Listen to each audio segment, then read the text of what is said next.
Assalamualaikum warahmatullahi wabarakatuh. Jumpa lagi teman. Di bagian ini sepertinya dulu kata ibunya Aka ya, Aka pernah dicekik oleh makhluk yang tidak tahu dari mana asalnya. Siapakah makhluk tersebut? Kenapa kok makhluk tersebut bisa mencekik Aka? Cari tahu di bagian ini ya.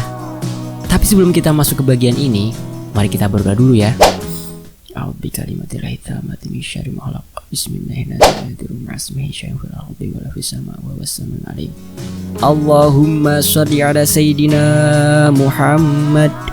Oke, kita masuk ke ceritanya.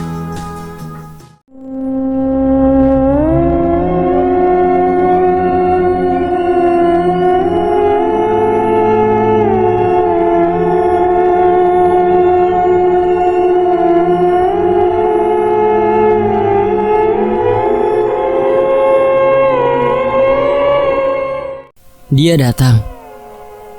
Hari itu, aku dan Fiona pergi ke sebuah pusat perbelanjaan. Aku bermaksud membeli pakaian bayi dan peralatannya untuk Teh Ida yang melahirkan anak pertamanya. Ketika aku dan Fiona di depan sebuah toko, aku izin ke Fiona untuk ke toilet. Setelah kembali dari toilet, ada dua orang pemuda sedang berbincang dengan Fiona. Ku hampiri mereka. Nah, ini suami saya datang, kenalin, kata Fiona. Kami bersalaman dan tiba-tiba kedua pemuda itu izin pergi. Yang, itu tadi siapa? Kok langsung pergi? Kataku. Cowok ganjen, masa ngajak kenalan minta nomor HP? Aku bilang, aku kesini dengan suami. Gak percaya. Untung gak datang, kata Fiona. Orang jarang percaya kalau kamu udah bersuami, abis tampangnya kayak ABG, kataku. Ah, mereka aja yang ganjen, kata Fiona. Tapi suka kan digodain, kataku. Ih, enggak lah, sayang, cuma atu di hatiku, kata Fiona. Kami masuk toko dan memilih baju-baju untuk hadiah bagi Teh Ida. Dalam toko, tiba-tiba dadaku terasa sakit. Tapi ku tahan, aku tak mau Fiona kaget. Beres belanja, aku langsung mengajak Fiona pulang. Yang, kamu yang nyetir ya, aku gak enak badan, kataku. Kenapa, kok keringetan, kata Fiona. Gak apa-apa, cuma gak enak badan aja, ayo pulang. Mobil meninggalkan pusat perbelanjaan menuju rumah. Aku duduk di samping Fiona yang nyetir. Dadaku sesak, keringat dingin membanjiri tubuhku. Aku hanya bisa istighfar. Astagfirullahaladzim. Kurasakan hawa dingin dari arah belakang. Kulihat spion tak nampak apapun. Tapi hawa ini, aura ini bukan aura manusia. Mobil sampai di rumah. Aku turun dan duduk di sofa. Fiona menyusul dengan barang belanjaan. Ke dokter aja ya, diperiksa, kata Fiona. Gak usah yang, aku tiduran aja di kamar. Gak apa-apa kan, kataku. Iya gak apa-apa, kata Fiona. Aku ke kamar, berbaring di kasur, memejamkan mata. Rasa sakit dan sesak itu belum mau hilang. Hingga suatu saat aku seperti berada di suatu tempat. Tempat gelap, sedikit cahaya berwarna merah. Di mana aku? Di depanku ada sosok berwarna hitam. Hanya matanya yang merah yang terlihat. Ayo, kamu ikut aku, kata sosok itu. Tidak, kamu mau ajak aku kemana? Kataku. Ke alamku, kamu akan jadi anak buahku, kata sosok itu. Tidak, tempatku di dunia manusia, bukan alam kamu, kataku. Kamu sudah jadi milikku, kakekmu memberikanmu padaku, kata sosok itu. Tak mungkin, kakek adalah seorang ulama, ahli ibadah. Tak mungkin bikin perjanjian dengan makhluk sepertimu, kataku. Bukan kakek yang itu, tapi kakek dari bapakmu, kata sosok itu. Aku tak mengenal kakek dari bapakku, sedangkan bapakku meninggalkan aku sejak kecil. Aku tak akan ikut. Aku tak pernah membuat perjanjian denganmu, kataku. Kamu harus ikut, nyawamu milikku, kata sosok itu. Nyawaku, bahkan nyawamu, itu semua milik Allah, kataku. banyak bicara, kata sosok itu. Sosok itu mendekatiku hendak mencekik. Tapi tiba-tiba muncul sosok kakek yang pernah kutemui di alam lain. Jangan ganggu dia. Lawan aku sebelum kamu mengganggu dia, kata kakek itu. Oh, rupanya kamu bawa bantuan. Ingat, kali ini kamu bisa lepas. Aku akan balik lagi dengan kekuatan yang lebih banyak. Sosok itu hilang. Jangan khawatir, nak. Kami akan melindungimu semampu kami, kata kakek itu dan kemudian menghilang. Aku tersadar. Belayan lembut di wajahku. Kulihat Fiona membelaiku. Tidurnya lama bener. Sholat dulu, lalu makan, baru dilanjut tidurnya, kata Fiona. Ini jam berapa? Kataku. Jam 11 malam, kata Fiona. Aku bangun berjalan ke kamar mandi. Kurasa sakit dan sesak tadi sudah hilang. Aku bersyukur pada Allah masih diberi keselamatan hari ini. Aku ambil wudhu, terus sholat. Setelah selesai, aku makan malam. Aku kembali ke kamar Fiona, tertidur. Kuselimuti dia. Kubelai lembut rambutnya. Kurasa ada sesuatu di luar rumah ini. Aku mengintip dari jendela kamar. Ada beberapa sosok jauh di sana menatap ke arah kamarku ini. Kulihat selintas bayangan kakek tadi melintas di depan kamar. Mungkin sosok kakek itu menjaga kami. Aku teringat ucapan Ustadz Soleh agar jangan meminta bantuan jin. Tapi bila jin itu berniat membantu kita, tak mengapa. Aku berbaring di samping Fiona kemudian berdoa agar diberi keselamatan kami sekeluarga dari ancaman makhluk dunia lain. Aku tertidur. Kali ini mimpi mengerikan. Aku alami banyak makhluk mengerikan menghampiriku. Sebagian menarik diriku dan sebagian kumpulan makhluk itu menahan Fiona agar tak bisa mendekatiku. Aku terbangun dengan keringat sekujur tubuh. Kulihat Fiona masih tertidur pulas. Aku nyalakan lampu kamar. Sungguh, aku terkejut melihat pemandangan ketika lampu kamar ku nyalakan. Kasur yang kupakai tidur penuh rambut panjang. Aku merinding hebat. Aku yakin tadi waktu aku tidur di kasur ini bersih. Apa yang sesungguhnya terjadi? Kukumpulkan rambut-rambut yang bertebaran tanpa kubangunkan Fiona. Merinding. Kurasa saat mengumpulkan rambut-rambut itu. Kubawa keluar kamar. Kulihat Bibi sudah bangun dan Bibi bertanya, rambut siapa banyak begini? Tapi kularang Bibi bertanya dan menyuruhnya membuang rambut-rambut itu. Aku mengambil air wudhu dan sholat subuh. Beres sholat, aku bikin kopi dan duduk di teras depan rumah. Matahari mulai terbit dan mulai banyak orang beraktivitas. Den, maaf Den, kata Bibi yang muncul dari dalam rumah. Ada apa ya Bi? Kataku. Tadi rambut yang Aden suruh buang udah Bibi masukin ke kresek. Pas mau di tempat sampahin, hilang. Tinggal kreseknya aja, kata Bibi. Begitu ya Bi. Udah, jangan dipikirkan. Kalau Fiona udah bangun, kataku. Udah Den, tadi Bibi lihat lagi sholat. Bibi pergi ke pasar dulu ya Den, kata Bibi. Oh iya, uangnya ada Bi, kataku. Ada, tadi malam diberi non Fiona, kata Bibi. Lalu Bibi pergi ke pasar. Yang, kok gak bangunin aku sih, kata Fiona sambil duduk di sebelahku. Habis lihat kamu tidur lelap jadi gak tega banguninnya, kataku. Padahal kalau gak tega banguninnya sama aja tuh dibakar kayu bakar. Ada yang tahu maksudnya dibakar kayu bakar? Komen ya. Yang, malam tadi aku mimpi seram. Ada makhluk berambut panjang mau memisahkan kita. Aku berdoa, terus ngilang deh makhluk itu. Pokoknya makhluk itu seram sekali, kata Fiona. Yang penting kamu gak apa-apa, kataku. Ih Ayang, lihat tangan kamu, kata Fiona. Emang kenapa tanganku? Sambil kulihat tanganku. Dan ada bekas lebam di lenganku seperti bekas pegangan tangan. Kenapa sih yang tangannya? Kata Fiona. Gak apa-apa, bentar lagi juga hilang, kataku. Aku gak mau Fiona khawatir. Apalagi dia mimpi yang sama. Kurasa sosok ini yang terkuat yang pernah kutemui. Hari ini sengaja aku tidak kemana-mana. Aku khawatir dengan keadaan di rumah. Apalagi nanti malam adalah malam Jumat. Entah kenapa makhluk-makhluk itu sering muncul di malam Jumat. Aku sengaja tidur siang agak lama biar nanti malam aku bisa kuat begadang. Seandainya makhluk itu datang lagi malam ini, aku ingin menuntaskannya malam ini.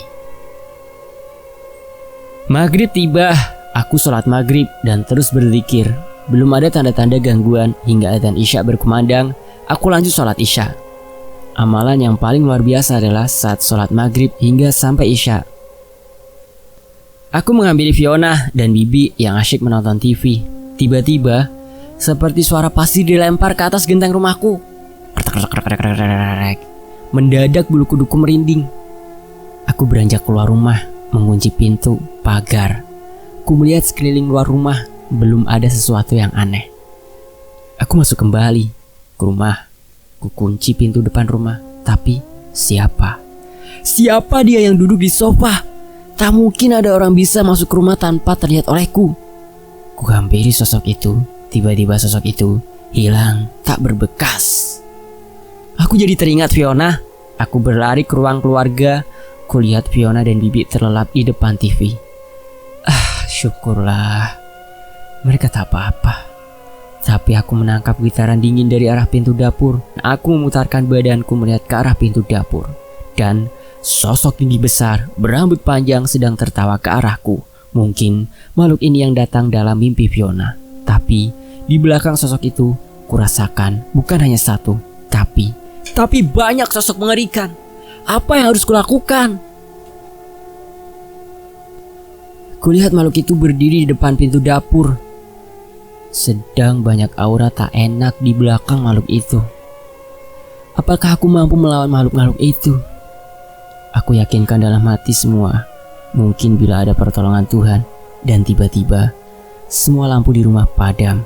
Dan kurasa bukan hanya di rumahku saja. Mungkin seluruh komplek perumahan dalam keadaan gelap. Aku menyalakan handphone, menerangi sekedarnya. Aku mencari posisi dekat Fiona. Lalu ku duduk bersila dekat Fiona. Ku pejamkan mata, mulai berdoa. Biarlah gelap tak jadi penghalang. Dan terlihat terang di depanku bagaikan melihat klise film. Kulihat sosok almarhum kakek dari ibu yang dulu sering menolong orang. Banyak orang datang ke kakekku meminta pertolongan. Kulihat kakek tanpa pamrih menolong. Kulihat kini sosok eyang dan harimaunya setia menemani kakek. Ada sosok wanita berbaju hijau bermahkota emas menemui kakekku dan banyak makhluk beraura baik ingin membantu kakek. Pandangan seperti klise itu berubah menjadi sosok kakek dari bapakku yang sedang bertapa di gua dalam gunung. Kakek itu meminta kedikjayaan pada penguasa gunung itu. Makhluk mirip raksasa, berambut gimbal, bertaring panjang. Makhluk itu menawarkan kedikjayaan, kekuatan. Pilih tanding dengan meminta imbalan orang-orang yang dikasihi. Kakek bersedia memberikan anak dan cucunya dengan kesaktian. Pandanganku berubah jadi di suatu padang luas berdiri makhluk raksasa bermata merah, melotot, berambut gimbal, lidah menjulur sampai pusarnya. Sungguh makhluk yang tak ingin kulihat. Di depannya berkumpul pula para prajurit siap menyerang. Kurasa tanah di sekitarku bergoyang seperti gempa. Disertai desiran angin muncul eyang dengan harimaunya. Tak lama kemudian kembali tanah bergoyang dan suara petir terdengar menggelegar. Muncul kakek pemilik ilmu Batara Karang dengan pakaian khas Jawara dengan ikat kepala. Aura hitam menyelimuti kakek itu dengan muncul pula hawa panas. Ku pernah membela kakekmu dan aku akan tetap membela keturunannya, kata eyang. Jadi kamu berani menantang aku penguasa hutan larangan? Anak itu milik aku, kata pemimpin para raksasa. Berarti kamu harus melawan aku, kata eyang. Raja dari para raksasa menyuruh prajuritnya menyerang dan beberapa raksasa maju. Harimau eyang maju menyerang. Aku tak bisa melihat pertarungan. Hanya suara angin berderu-deru dan ledakan-ledakan kecil terjadi. Bahkan di alam manusia pun, yaitu di rumahku, benda-benda berjatuhan seperti tersenggol sesuatu. Kini aku merasakan makhluk yang lebih kuat maju dari arah pasukan raksasa. Aura hitam dan angin bertiup kencang dari arah sana. Kulihat sosok kakek pemilik ilmu Batara Karang maju ke depan. Pertarungan pun terjadi dan lagi-lagi hanya bisa kurasakan dari aura yang berbeda. Walau sama-sama hitam tapi memiliki perbedaan aura. Mirip kakek disertai hawa panas seperti membakar apa yang di dekatnya. Jangankan melihat sosok yang bertarung, suara angin seperti angin puyuh cumiakan di telinga. Kembali terdengar suara ledakan-ledakan, kali ini dengan bercampur dengan suara auman, geraman, dan suara mengadu. Aku tak mampu melihat pertarungan ini. Yang kulihat hanya bayangan berkelebat. Aura harimau Eyang dan aura kakek masih kuat. Hanya aura pasukan raksasa menghilang satu persatu. Mungkin satu persatu pasukan raksasa kalah. Lalu kulihat seekor macan kumbang maju dari arah pasukan raksasa, loncat menyerang harimau Eyang. Lagi-lagi tanah yang kupijak bergetar hebat. Kali ini raungan keras terdengar beberapa kali, bahkan angin yang bertiup lebih dahsyat. Bayangan hitam dan bayangan belang silih berganti menyambar. Bila ada kedua bayangan tersebut beradu, pasti terdengar dentuman. Kali ini mereka sama kuat. Aura yang terpancar masih sama-sama kuat. Bahkan sosok kakek ini mengeluarkan aura lebih menakutkan. Aura hitamnya bercampur seperti api membara. Aku hanya bisa terus berdoa agar mereka bisa mengalahkan para raksasa. Ini menjadi pertarungan para pendamping leluhurku yang memiliki jalan berbeda. Yang satu menginginkan nyawaku, yang satu membela aku. Aku hanya bisa rasakan kekuatan makhluk masing-masing. Tak kusangka muncul sosok yang mempunyai aura sama dengan sosok kakek. Bahkan ini lebih hitam, lebih gelap, lebih menakutkan mendekati sosok kakek. Belum lagi beberapa sosok-sosok yang datang lagi. Sosok Eyang di sisiku pun maju ke depan. Aku seorang diri dan beberapa makhluk mendekatiku. Aku membaca doa dan makhluk itu terpental ke belakang seperti menghantam tembok tak terlihat. Aku sudah tidak bisa merasakan sosok-sosok. Aku sudah tidak bisa merasakan sosok-sosok yang bertarung karena aku konsentrasi membaca doa. Aku tak tahu bagaimana keadaan Eyang, kakek yang membelaku, karena lawan begitu banyak. Mereka penguasa kerajaan di hutan larangan, sedang aku hanya manusia biasa. Aku terus membaca doa hingga beberapa sosok bisa mendekat. Aku memukul mereka hingga terjatuh. Tapi muncul lagi makhluk yang lain. Terus seperti itu, dan ada sosok yang berputar-putar terbang mengelilingi aku hingga ada satu makhluk besar lengannya mencekik aku. Kupukul makhluk itu, kutendang, tapi makhluk itu seperti tak merasakan apapun. Tidak, aku tidak bisa bernafas. Apakah ini akhir hidupku? Gelap, sunyi, sakit sekali yang kurasa. Kesadaranku mulai hilang. Hitam, kelam, sakit. Mataku terbuka tapi gelap. Aku meronta-ronta sekuat tenaga, tapi badan ini mulai melemah. Sakit mulai menjalar di seluruh tubuhku. Aku hanya bisa pasrah. Aku coba menyebut nama Allah di dalam hati. Tiba-tiba ku dengar lantunan ayat suci Quran. Suara itu aku kenal. Suara ibuku. Ibu, di mana kau? Ibu. Tiba-tiba aku bisa melihat ibu beres sholat tahajud, berdoa, mendoakan keselamatanku, kemudian membaca Al-Quran. Ku dengarkan suara ibu membaca Al-Quran. Sedikit demi sedikit aku menirukan apa yang ibu baca. Kini aku lihat jelas makhluk mengerikan yang mencekikku. Mata merah menyala dengan rambut gimbal, taringnya yang sepanjang tanganku dan lidahnya menjulur panjang, meneteskan air liur. Aku ikuti apa yang dibaca ibu. Perlahan rasa sakit di seluruh tubuhku berganti rasa hangat. Entah kenapa, aku sangat tentram mendengar suara ibu mengaji. Padahal aku tahu saat itu ibu ada jauh di kota lain. Sedikit demi sedikit, badanku bisa bergerak. Hawa hangat menjalar di seluruh tubuhku. Dan hawa hangat yang menjalar di tubuhku menjadi rasa panas bagi makhluk yang mencekikku. Makhluk itu berusaha sekuat tenaga mencekikku, tapi rasa panas dari tubuhku mulai membakar tangan makhluk itu dan makhluk itu bertahan mencekikku. Anehnya, ada api muncul dari tubuhku memulai membakar makhluk itu. Jerit menyayat hati terdengar dari makhluk itu sambil menggeliat-geliat merasakan panas. Ku dengar ibu selesai membaca Al-Quran. Tapi aku masih merasakan bukan di alam manusia. Tiba-tiba muncul wanita cantik bermahkota emas. Dipegang tanganku, diajaknya aku menuju pintu bercahaya. Pulanglah nak, itu jalanmu. Bersabarlah, jalan hidupmu masih panjang, kata wanita itu. Ke arah itu, tanyaku. Iya nak, jangan khawatir, ibu menjagamu dari sini, kata wanita itu. Aku melangkah ke arah pintu cahaya itu dan aku tersadar, tapi kenapa gelap? Aku teringat, tadi rumahku mati lampu. Aku mencari HP-ku, belum ketemu. Tiba-tiba lampu semua menyala. Astagfirullah, rumahku berantakan, barang-barang terserak, tidak pada tempatnya. Kulihat Fiona dan Bibi masih tertidur.